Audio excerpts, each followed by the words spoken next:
Welcome to Tales of Blue, where my next guest spent 8 seasons as a Blue and endured 3 promotions, 1 relegation, 1 playoff final, with over 200 first-team appearances along the way, a number which would have been much higher but for a dreadful run of injuries. I'm delighted to be joined by former City keeper Nicky Weaver. So Nick, you find your way to Main Road in 1997 when Frank Clark signs you. Spend a year at the club, a couple of appearances on the bench, I believe, early in that season, and eventually make your debut the following season at the start of the 98-99 at home to Blackpool. What do you remember of that day? Yeah, I mean, I remember coming back for pre-season and expecting to be back up to Tommy Wright. Martin Margetson had been released, and I just thought I'd play a couple of pre-season games and Tommy would start the season. And I think it was the week before, it was Ian Brightwell's testimonial against Sunderland, and I played in that. And I think there was a reserve game, I think it was at Congleton, and Tommy Wright played in that. So I'm thinking, a week before the season, I'm playing in the first. So then it suddenly dawned on me, and then the week leading up to it, we did obviously working on the Saturday game, and yeah, on the Friday I named the team, and I was in it, and you know, I went back to my digs in Urmston, where I was living, and I just didn't know what to do, so I went to play 18 holes of golf, and got up the next morning. I couldn't have any breakfast, couldn't have pre-match. I was really nervous, but so excited, and yeah, unfortunately we won 3-0, and the sun was shining. I think there was 34,000 at Main Road, and yeah, a great debut, something that I'll always be grateful to Joe Will for putting me in, and yeah, fantastic day, and obviously we won 3-0, so yeah, it was a great day all around. And it was the start of an interesting season. Of course, with City just dropped down to the third tier. There was big pressure on the team, wasn't there? Everywhere they went, the games they'd play, everyone seemed to wanted to beat them. How was it among the squad early in that season? It's a little bit different for me because I was just so excited and buzzing to be playing, and I'd not had the baggage perhaps that some of the other players have had with the relegations and everything. So I'd obviously not played, and I wasn't at the club previously to that. But yeah, everywhere I went, it was their cup final. A lot of pressure at Main Road because we're still getting the big crowds, although it was a third tier. So it was a bit of an indifferent start for us really, and we found it really, really tough. Yeah, really, really tough. A lot of teams would raise their game against absolutely. Wherever we went, you could feel just going there. This was like going to a cup final for the other teams. Yeah, it was Man City in town. It was a big day, and they all wanted to. I mean, we weren't the Man City that they are now, or they were even previous to that. We were in the third tier, and I think it culminated in the sort of the lowest point in the club's history. I think when we lost to York 2-1 just before Christmas. Which obviously wasn't great, and yeah, it's amazing. Literally from then, we sort of picked up. And but it was a game around Christmas time, wasn't it? It might have been Boxing Day. Stoke at home. Yeah. I think we were 1-0 down at half time. There was a lot of unrest in the crowd. There was talk there was unrest in the dressing room. The lads said a few home truths maybe, which might have been needed to say to get us. I remember coming at half time 1-0 down, and we had some bad results. It was a bit doom and gloom, and obviously the fans had a bad few years. With a couple of relegations and stuff, so yeah, it kicked off a little bit at half time. Players sort of squaring up to each other. I sort of kept quiet in the corner. Staff and players having a pop at each other, and maybe that's what we needed. Yeah. And when we come out second half, and I think Paul Dickoff and Gareth Taylor scored that day. And yeah, we went on a really good run after that, and that was the sort of catalyst to kick us on for the rest of the season. Obviously, we signed Andy Morrision just before that, and he was big impact on the season. Yeah, big impact on the season. And he came, and the thing is with Andy, I mean, it's a big physical presence. I always remember one of his first games. I used to be trying to be quite relaxed before, and he's sort of like beating his chest in the tunnel, saying, "Come on!" And I'm thinking, well, I like a bit different too, Andy, but yeah, he's what we needed. But Andy was probably a better player than people. Yes. Everyone talks about his physical attributes, which was an intimidating character and a good captain, but he could actually, he was a good player, Andy. Yeah. So yeah, it's probably better than people actually give him credit for. We're probably just unlucky not to go straight up. Like it was a great run. I think they only lost a couple towards the end of the season. Finished in the playoffs. 22, 23 games where we lost 2 or 3 or 4, whatever. And yeah, I think the good thing was we were never really. Wasn't like we was in the top 2 when we dropped out. Yeah. We was always climbing up. Get 10th, 9th, 7th, 6th. Then we got in the playoffs. So it wasn't disappointing to be in the playoffs like it is for some clubs if you drop out on the last day. So pretty much, I think we had a chance of winning, getting second up until 3 or 4 games to go, but we'd have had to literally win every game, and other teams obviously do us favours. So yeah, so it was a good second half to the season. Not the best start in the playoffs, Wigan away. No. I think it was about 10, 12 seconds, was it? I thought it was 19 seconds, Right, but okay. yeah, it wasn't great. I remember a ball coming back, and I actually shouted for it. And J.R. Beakins, he shaped up as though he was going to kick it. So I suddenly backed off, thinking, well, he's still going to kick it, which would have been fine. And he sort of like stepped over it, and I think it was Stuart Barlow nipped in and sort of popped into an empty net. So, anything that could have gone wrong in the first minute did. And we're 1-0 down. I think that was actually the last game at Springfield Park, I think. And then Paul Dickoff scored in the second half to make it 1-1. So so we sort of not saying we're going out of jail there, but it could have been after it was the never start, going to be easy, was it? No, nothing ever was. And then we get to Wembley. I mean, this is Tommy Wright's shirt from that season, but the one you wore in the final. Do you see that, Nicky? Well, obviously the first thoughts are. Well, Wembley, it's just an iconic shirt for me. My match worn shirt's at Mum and Dad's house. Every time I go to Mum and Dad's, I see it. And it's a great big shoulder pads, and it was a great. I really like the Kappa sort of kit and design. But great memories for me. And so how did you prepare for that day? Because you're still a young lad then. 18, 19. After the second leg, I'd just turned 20. Right. So after the second leg against Wigan, I think there was like a 10 or 11 day wait for the final. So we played Wigan on the Tuesday or Wednesday, and then it wasn't till like so it was such a long wait. And I remember we trained at Main Road because obviously we weren't going to play there again that season, and we practiced penalties every day, and I weren't particularly good in training at them. And I'll never forget Paul Dickoff. He'd never miss. He'd never hit the same corner, so I know exactly where I was going to go, Paul. He'd never miss, but it was just had to be a really, really long wait. And I remember coming into training one day, and the queues to the ticket office at Main Road, they was all over my side, and it was a great occasion for everybody. And So where was your head at 2-0? Well, it was a bit of a dull sort of dour game, really. It was a dour. Normally when you go to Wembley that time of year, the sun's shining and stuff, but it was a bit drizzly, and obviously it was a bit of a nothing game, and then suddenly from nowhere we find ourselves 2-0 down. And you're thinking we're sort of done, but a couple of nights previous, I watched Man United on TV play against Bayern Munich at Barcelona, I think, and they scored 2 in the last minute, so we thought, well, you never know. And obviously Kev scored, which he always calls it the forgotten goal, so I feel sorry for Kev, because Kev scored and scored his penalty, and he doesn't really get much of a mention, and Paul Dickoff obviously celebrated like a winner, isn't it? Yeah, but it was, and he obviously missed his penalty at both posts and popped out, so everyone thought it was a consolation. A lot of the crowd had gone, a lot then come back in, and I think a big thing is when, Mark Olsen, the referee, who, is quite popular in Manchester, I think, like 5 minutes went up, and that was a big, because 5 minutes is a long time. They took the strikers off, and we've got Ian Bishop on, who pulling a few strings. We put Big Gav Taylor up there as well, so we did have some presence. And when the ball fell to Paul, he'd missed a few chances. Not missed, probably the wrong word, because Vince Bartram, we were both the best men at each other's wedding. Vince had made some good saves off Paul, and it was probably his most difficult chance of the afternoon. And it fell to him, and it went in, and it was just, I remember, I don't think it's on the footage of it, but I remember running over, sliding on my stomach, and that's been. A few runs that after. Yeah, well, I was just warming up, I think, then. It was just, and then extra time sort of came and went, really, and nothing really happened. Event, wasn't it, really? Yeah, many I chances always remember time, but... Tony Pulis's face, and it's funny because I work at Sheffield Wednesday now, and Tony Pulis came in as manager a couple of years ago, and I've never spoken to him since the game. So I'm the goalkeeping coach for the first team. Tony Pulis walks in the office the first morning, so I'm thinking, well, I don't really know. I won't repeat exactly what he said, but he said, you can write off. And I thought, oh, here we go. But it was quite good about it. That kit, this is Andy's from the final. So obviously always the final springs to mind. So is it true the rumour that the referee joined the celebrations?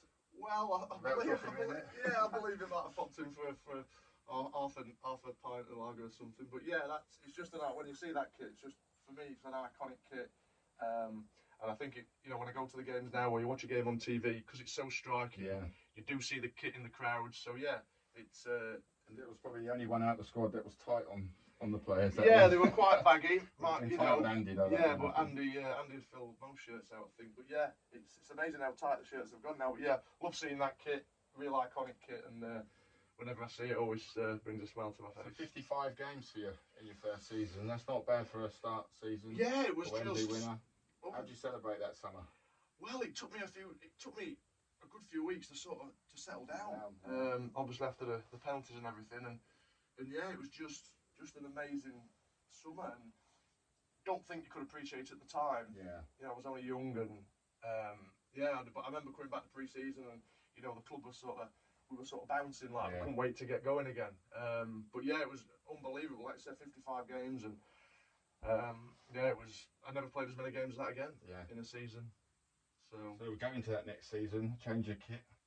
Yep. Good momentum. Was promotion spoke about? Because it wasn't among the fans. We were glad to be back up a league, and it was. I just think typical sort of promoted team. You probably think we'll consolidate this year, mid-table, and then sort of kick on again. But I remember the first game of the season. We played Wolves at home. I think it was live on telly, and we lost. Robbie Keane scored, and we lost 1-0. And then you think it's going to be a tough season. But yeah, it ended up being. We sort of rode the crest of a wave, made a couple of good signings. Some great lads, honest, hard-working lads. Yeah, Crooksey. I used to room with Crooksey. We had a good lad, Crooksey. Probably an underrated player, really. Yeah. But yeah, good lad, funny lad. Quite a career change after football. Yeah, he went in the RAF and whatever. I saw him about a year ago. So yeah, it's always nice to see him. But yeah, a really strange career change. He drifted away from football, went into the RAF. Lives in Wakefield now, which is where he was from. But yeah, had some good times with Crooksey. Like I said, we roomed together a lot. And yeah, it was a great The lad. spirit would have been building in the camp. Yeah, because we had a nice mixture of youth and experience. So yeah, Crooksey I think was a year older than me. So yeah, there was a good mixture of the two really. What about this fella? They go, what a guy! Just kept scoring whatever league we went in. Yeah, and the best. Technically, Sean wasn't brilliant, and he'll admit that, but he could score. His timing in the box and the goals he'd score. I mean, he scored over 100 goals for the club, and he got off to a really difficult start in his City career. Perhaps trying a bit too hard in the early days. And obviously had a bit of a history with Man United. I think he had a couple of years there. So the fans. So it was that season he started scoring a lot. I mean, he scored quite a few the season before, but that season he really kicked on. He was a good player, just a brilliant lad, and just a lovely man. Like, and every time you see him now, I don't think I've ever seen Sean without a smile on his face. He's always smiling, always happy and jovial. And whenever I see him now, it's a big hug, and I think all the lads from that era will tell you that Sean was many a great lad. Yourself included. They're loved by the fans. But I remember that season, going through that season, there was a lot. At the time, it was like, what's going on? It was tense, but when we look back now, it's always and thanks very much. It's popular with the fans and equally popular with all his teammates. A great lad, Sean, and just a great lad. This was the third kit from that season. We used that over 3 years. And about this fella was a bit of a fiery character. Yeah. There's a weary smile there, Nicky. What memory springs to mind when you think of Danny Piatto? I think we played Blackburn, and he came off the bench in the second half. I think it might have been David Thompson, and he's just two-footed him. This is in the Premier League, wasn't it? Yeah. 5 minutes later, he's off. He'd been on for 5 minutes, and he's off. He's kicking waterfall. But that was Danny. He was a real hothead, but quick, aggressive. Yeah. And we needed that in the divisions we came through. From memory, when he first came, he didn't play a lot. Yeah. And then it was this season he really sort of kicked on. And obviously that'd been the third kit that year, which we wore a few times, and that's obviously an iconic kit from the 60s when they won the league and things. But Danny was a good lad. I think he lives back in Australia now, but good lad, Danny. I think he left and went to Leicester, and then sort of went back to Australia, but he's a lovely kid. So some good characters on a night out. Yeah, I mean, we had the odd night out, maybe, one thing I would say though is, people always say, we enjoyed ourselves, and we did, but when we trained, we trained hard. We had Willie Donachie there, Ears of Hartford, Big Joe, so they wouldn't have anything other than high standards in training. And it was a different era back then. The fitness side of it, I mean, people like Danny, Jeff Whitley, Danny, they'd like to go out, don't get me wrong, but they could run all day. Yeah. So we did do a lot of fitness work. I mean, Tuesdays used to be, at most clubs then, because you'd have the Wednesday off, Tuesday used to be a real, running day. So you train, then run after. And, we were fit, and it was good. But we had a great team spirit, like I said, a lot of young lads. And it was just a great time to be there. So you become a Premier League keeper? Yep. under Joe Royal. Difficult season back. Yeah, I mean, obviously, the previous season, the way it finished at Blackburn was unbelievable. And that game gets forgotten a little bit because of how big the Wembley game was. But the Blackburn game was the most enjoyable game of football I've ever played in. Because 20 minutes ago, we were already up, if you like. Yeah. And it was just a carnival atmosphere. First half, we might even not be talking about the Blackburn game. Yeah, but it was brilliant. Surreal, wasn't it? Really, it was 3 or 4 times. So. Absolutely fantastic day, that. And they had a really good team, Blackburn, but they had nothing to play for. And yeah, obviously got to the Premiership. So I think when we got from there, obviously the Wembley thing was, certainly for me personally, was like massive. But the next year when we got promoted, the prize was bigger to get to the Premier League. So obviously once we got to the Premier League, we were, young kid dreaming. What memory jumps out, Nicky, from that first Premier League season? I know it was a tough season. Well, I remember signing George Weah just before the season started. And have you got a shirt? Yeah, I remember George. Yeah, I remember that kit as well. I remember he's obviously a huge name in world football. It's coming towards the end of his career. So we started. I remember when we went to Charlton. I think it was 4-0. We lost 4-1, 4-0. I think. Yeah. And we thought, wow, yeah. So we've had 2 promotions. We signed some good players. And then we suddenly went to Charlton and lost 4-0. It was like, whoa, this is going to be tough. But yeah, we weren't there for long, George. But I mean, we heard rumours that we were signing somebody. And I remember Alex Stepney, the goalkeeping coach, said, someone's coming tomorrow. He's a massive name. And I'm thinking, I wonder who it could be. The next minute, walked in and George, and probably 5 years before, he was World Player of the Year, won the Ballon d'Or. And yeah, so we were just like, wow, we're a little bit starstruck. And didn't really have the best time. Weren't there that long, really. But you could see things in training, the way he could manipulate the ball. Yeah, and he was a nice guy.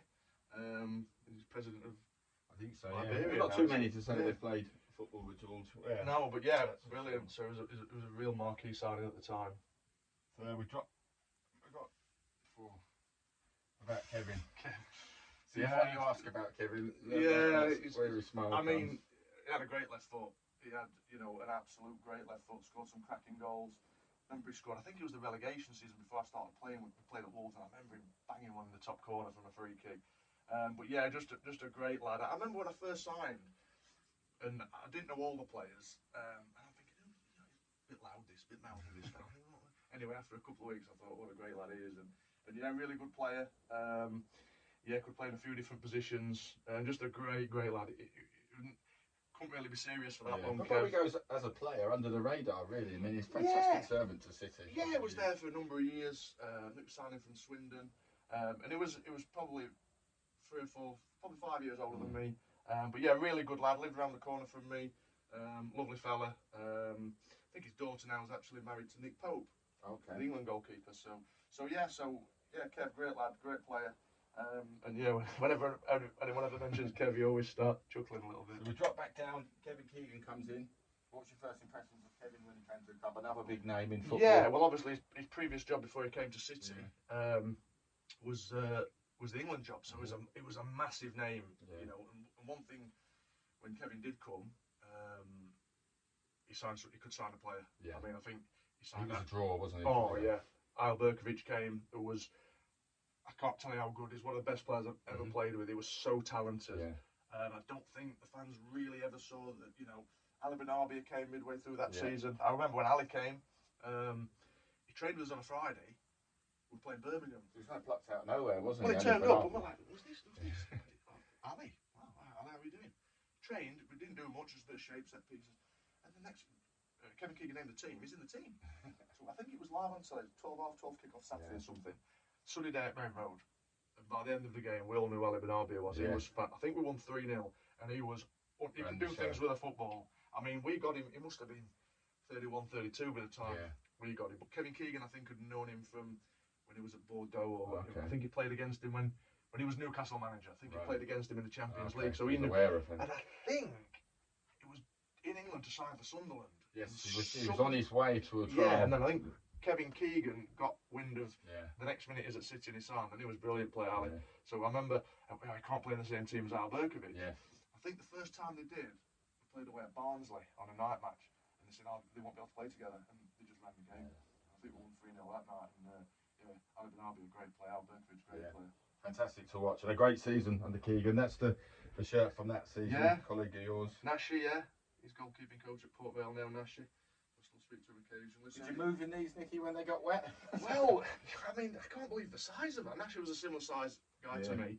But yeah, the shirts were just every shirt you pulled out. There's no short sleeves. So baggy, no short sleeves. Would you have worn short sleeves? I don't think so. But you didn't really wear the under tops like they do now. So maybe in these days, you know, the lads cut them off and you might wear an under one. But yeah, they were, you know, I think we had a black one that season as well, and a grey one. A grey one. It wasn't worn very often. Yeah. Worn very often, but yeah, a nice. I just can't believe how big the arms are. Yeah.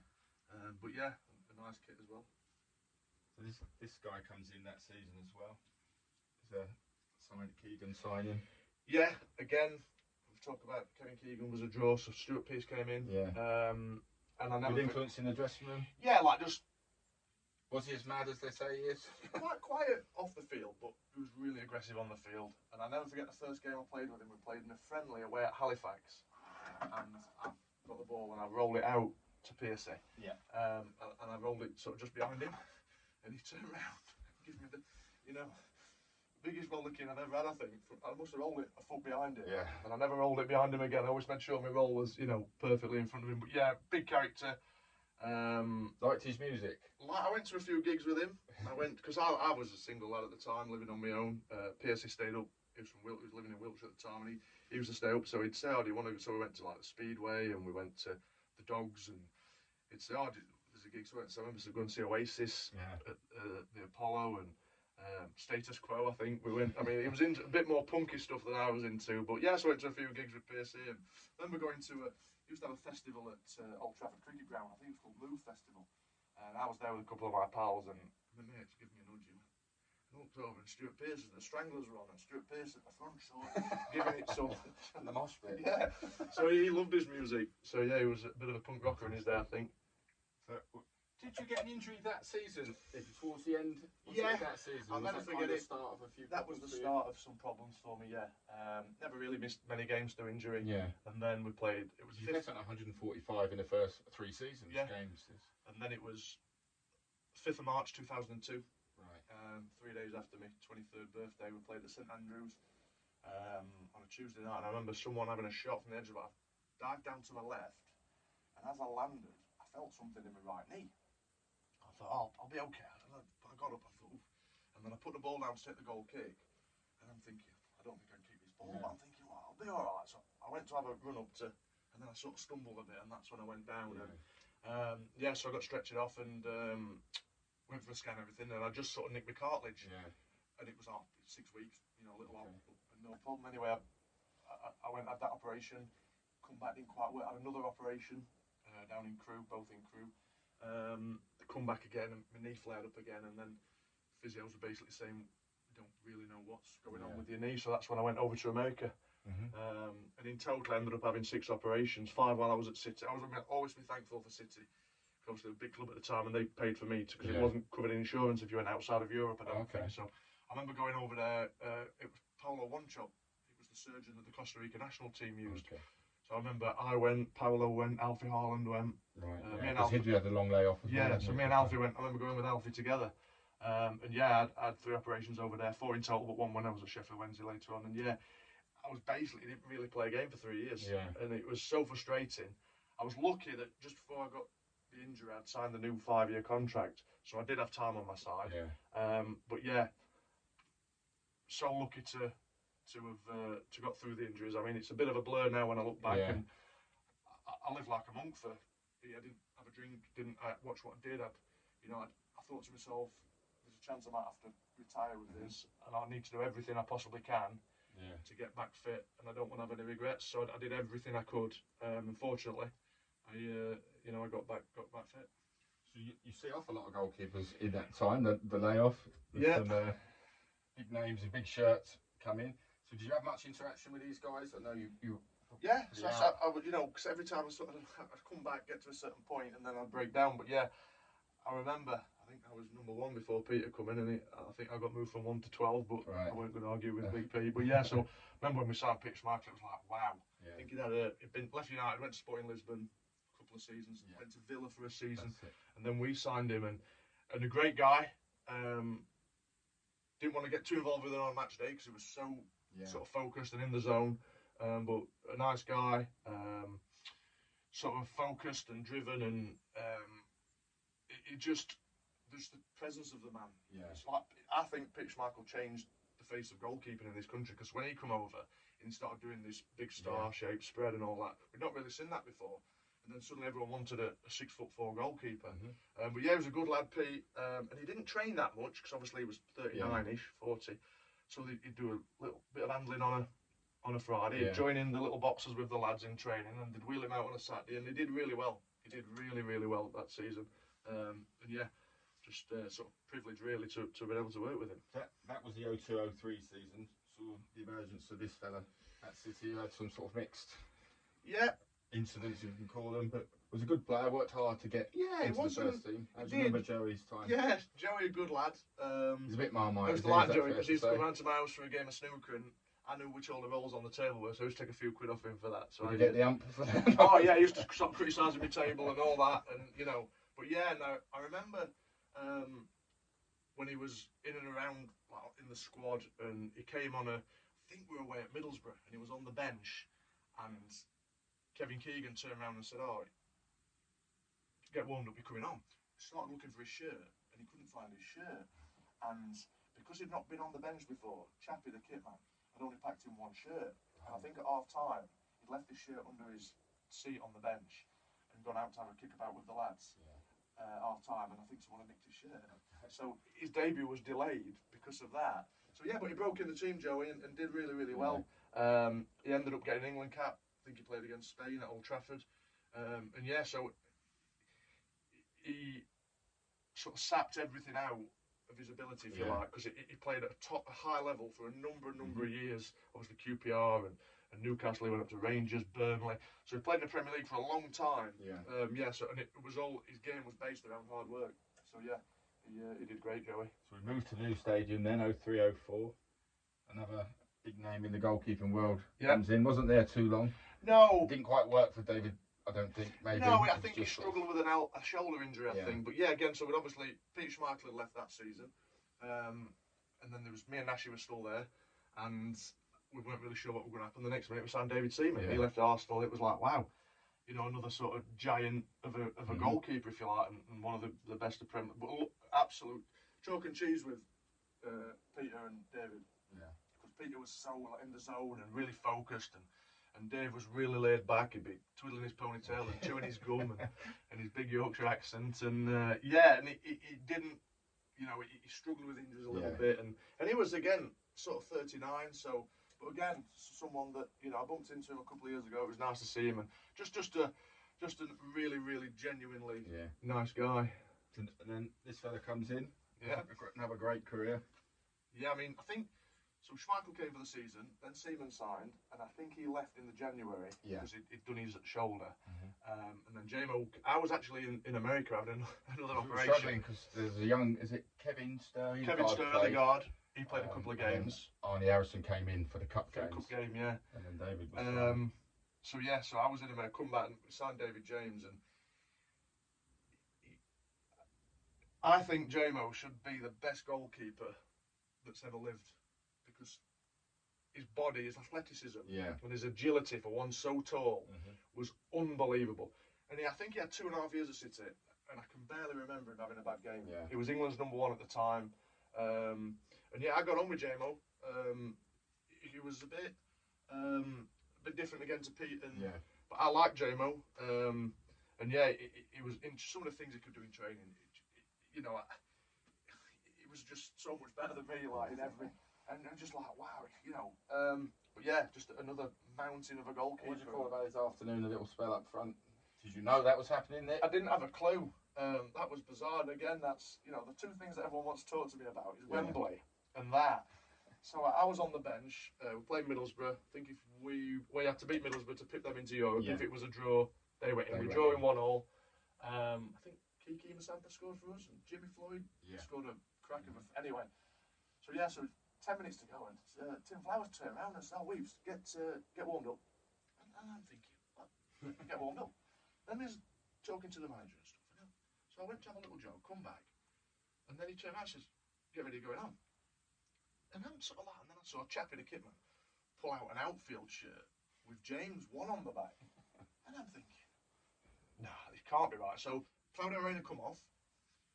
David James come over to the bench to change his shirt, and I went on in goal. And I was sat next to John Macken on the bench.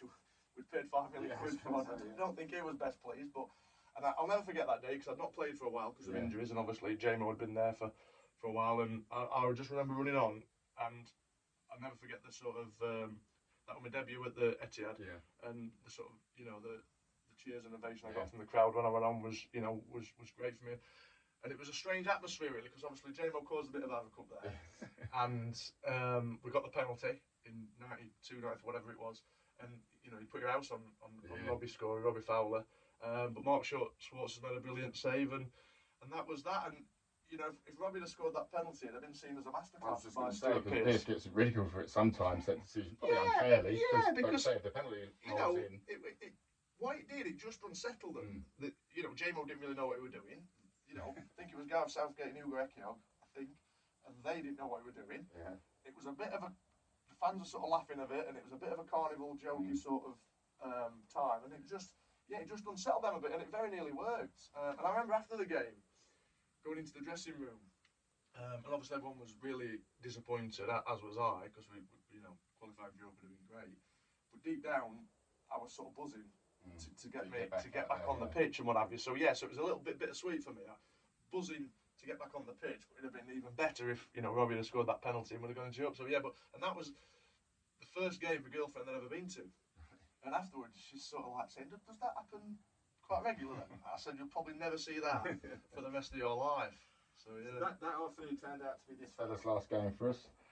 Right. We went to Chelsea. Yeah, I mean, I remember his first day when he came as a 16-year-old. I think he'd been released by Forest. They said he was too small, and obviously he's Ian Wright's son, so we all knew sort of who we were and stuff. So, and he was just tiny, but he had this unbelievable balance, Sean, and his career sort of gathered pace. Yeah.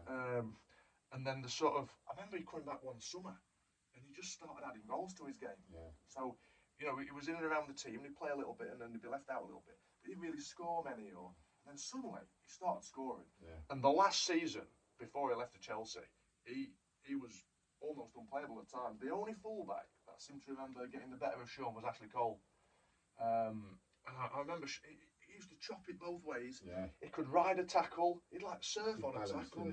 Yeah, and then it was brilliant. And obviously he came back to the club in later years. And it was a lovely, lovely boy, Sean. A great lad. And I don't think he actually wanted to leave. But the opportunity came, and the club had accepted the bid, and off he went. So you've had behind this fella a few times. Great lad, Great servant to City. Yeah, best centre half I've probably played behind. Really, it was great lad. Ended up being captain for the last few years I was there. He just. People thought it was, because he was a big lad, people thought he was slow, but Dunny was quick. Yeah. I mean, we used to call him Linford Dunn.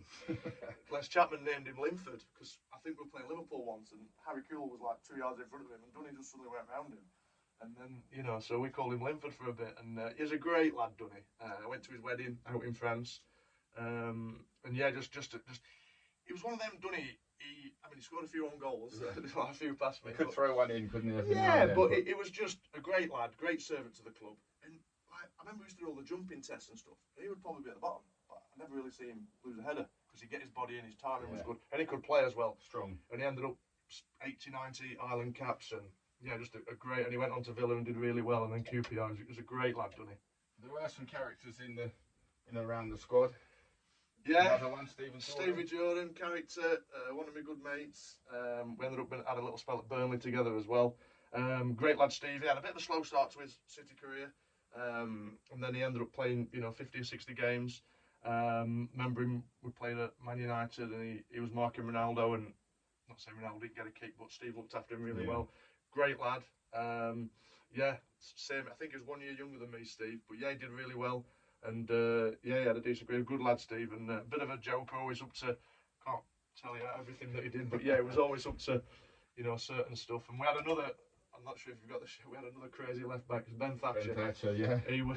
You could do a whole show on him. Was he mad off the pitch as well? Yeah, Ben was just. Okay. Sometimes you hear the players on the pitch switch it was, and then quiet off. But again, probably a better player than people give him credit for. Played at the top level, Tottenham, and Leicester and City, and I ended up back at Charlton with him. Yeah, great lad Thatch, and yeah, you could have a whole show on Thatch, but I'm not sure it'd be available to air. So the 06-07 season unfortunately proves to be your last with us, Nicky, but you get back. Played 30 odd, I think it was 31 games that season in the Premier League. Yeah, I remember because we went away to, we just signed Joe Hart in the summer, went to China on pre-season tour, we had Sunji High, so we went to China. So there were myself, David James, Joe Hart had just signed.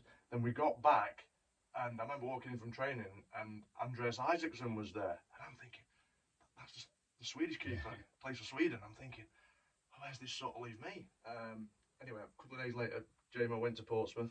Harty was only 18 at the time, so it was a straight fight between me and Andreas, really. And Andreas were going to start the season, and we were playing away at Chelsea on the first day of the season.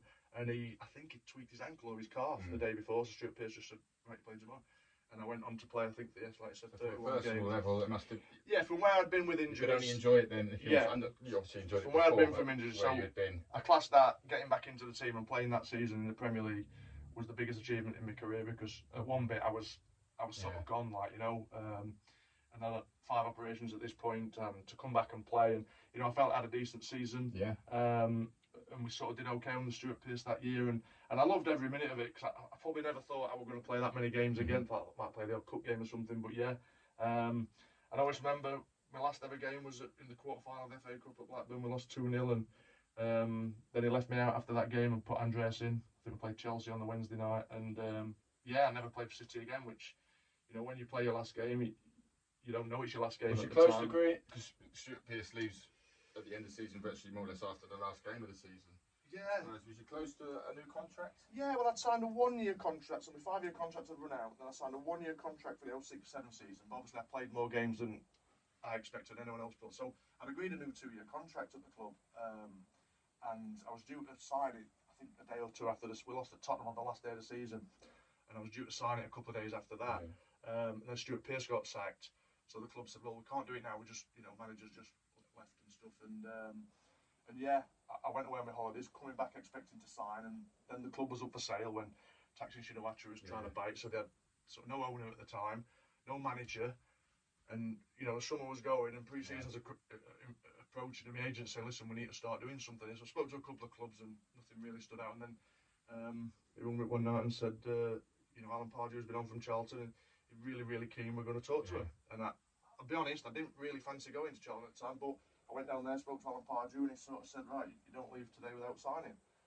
And I was a bit, anyway, I signed, and yeah, I left City, and in hindsight, it's the worst thing I've ever done, because I should have stayed there. But at the time, I've got a club saying they really want me. Sure. They'd just been relegated, but they were pre-season favourites to win the championship, and City was sort of umming and ahhing, saying, oh, well, we've got to wait for the new manager. And I'm thinking, well, what if the new manager... There's a lot going on at City, I'm thinking, if the new manager comes in, and then he wants to bring his own man in, and so I signed for Charlton, and yeah, and it's, you know, and I regret it now. I didn't regret it at the time, because I felt it was the right thing to do for my career. But looking back, I'd have loved to stay at City for another few years. How do you sum up your time at City? Just, I had 10 years there, and it was the best 10 years of my life, I suppose, really. And you know, it's only when you probably retire and come away from it that you realise how special those times were. Because when you go to other clubs, you're still sort of focused on your own career, and then it's only when you step out. Obviously, I go back there now, do bits and bobs in, you know, and do the radio and stuff every now and then, and go in the lounges and stuff, and you know, because of the Wembley thing, and everyone can sort of relate to that day and where the club is now. You just feel nothing but sort of warmth from the fans, and if you'd have told me that, and all they want to talk about is Wembley, which I totally get. But if you'd have said, you know, 2 days after the Wembley game that 23 years later, people, that's all they want to talk to you about, then, you know, I'd have probably laughed at it. But yeah, so I sum my time up as great memories, very, very lucky, and sort of proud really to represent the club in some big games and some important seasons. Absolutely fantastic. So I've got a couple of favourites for you. Main Road or the Etihad? Oh, Main Road. Manager? Joe Royle, without doubt. Teammate? Thatcher probably probably Thatcher. A non-playing City staff member? Chappie, Les Chapman. Favourite save, what sticks out? My Wembley save was just, you know, it sort of, I don't know, put me on the map if you like, and yeah, so probably that's the. There was a game I remember, Nicky. I think it was in the second consecutive promotion season, Ipswich at home. Richard Wright was billed, and you were billed as the next England keepers, and you were top man that night. Yeah, whenever we played Ipswich, it was always me and Wrighty. I think we won 1-0, Kevin. We won 1-0, Kev all up, and probably the best game I ever had in a City shirt. What's your favourite away ground to play at? I liked playing at White Hart Lane, and I really liked playing at Newcastle. So, these are teammates. Worst dressed during your time there? Tony Grant. We used to Scouser Grant. He came from Everton, and we used to call him Tony Tramp because he'd spend all the money on the gear, like, but he didn't look great in it. Who was always late? Nicholas Anelka was quite late, quite often. And who was never late?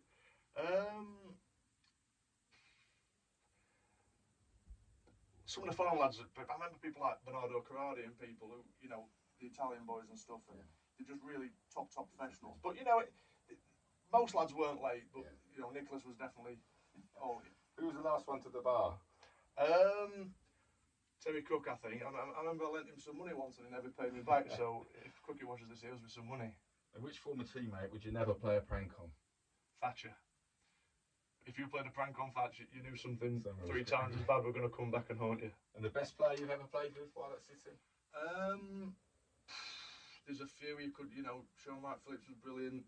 Isle Berkovic, I'd probably say Isle Berkovic. He was that good. But you know, Ali Benavia and just played with some great players. Probably Isle, a bit underrated. Yeah. Some of the things that he could do were fantastic. So yeah. So what's Nicky Weaver of 2022 up to? I'm head of academy goalkeeping at Sheffield Wednesday, so I deal with the under-18s and under-23s. I've been doing that since I retired in 2014. I had 3 years up with the first team, which I really enjoyed, but I enjoy it a lot more with the That's other ones. Your hometown. Yeah, that's good club. Very lucky again to have played for Sheffield Wednesday, which is what I dreamt of doing as a boy. So yeah, I love my job, and yeah, it's my team, and yeah, I'm very lucky to have had the career that I've had. You know, I sort of obviously City was the highlight of it, but when I retired from football, you know, I finished in May at Aberdeen and I started in July at Wednesday coaching. So I'm being very lucky never to be without a job, and yeah, I sort of appreciate everything that football's given me, really. It's been an absolute pleasure to talk to you and really share your tales of you. Thanks for popping in. Thank you.